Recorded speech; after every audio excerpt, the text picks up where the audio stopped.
Okay, 3 methods to perform PM work. Inspect only. That's inspect and write work orders, work requests. Serious problems are called in as an emergency, or reactive work, or breakdown, or whatever you want to call them. Everybody has a different name for them. That's one way. The problem with that method is you end up with a lot of stuff in your backlog that says this needs fixing, adjusting, painting, whatever the case is, and then you have a hard time getting to it.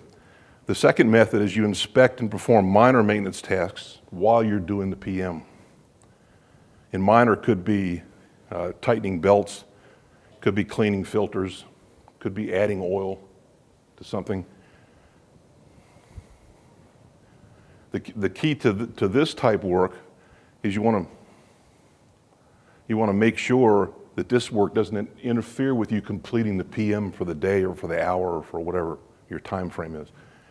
So you don't want to get bogged into too much work. And the last method is to inspect and make all repairs.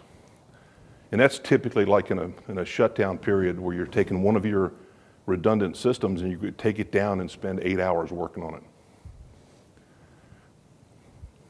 So that's an acceptable method. You have to decide which one of those 3 methods works best for each asset. Sometimes a drive-by is good. And you'll see on the screen before I finish, in my opinion, there's no such thing as a bad PM. Okay? There's only better PMs. So if you're getting started, if you're trying to get your program going, at least do a drive-by. You know, some people criticize the media, they call it the drive-by media. It's a drive-by PM. You walk by and go, yep, still there, looks pretty good. All right, get a check. It's better than nothing, okay? But what we should have is what to check, how to check, what to do.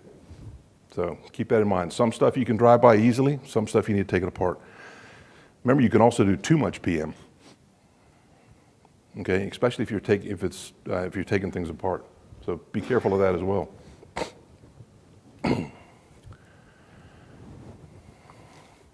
When you do one of these methods, you want to make sure that when you leave it, everything that's in your backlog is completed for that asset. Now, does everybody here have a maintenance backlog? Everybody know what a backlog is? It's a list of work that's been deferred and you haven't gotten to it yet, right? Is the backlog good or bad? Hands for good. Come on now. Don't be bashful. There's no wrong answer. Yeah, there is. Hands for bad. Wow. Backlog is good. You should always have a backlog of work to do or you'd have too many people. Okay, now if your critical facility demands that, then, and you can justify it to management, then fine, that's okay. I don't have a problem with that in critical work. But you've probably got all kinds of stuff that's not critical, that needs to be done, and that's what you put in your backlog. Critical stuff needs to be addressed.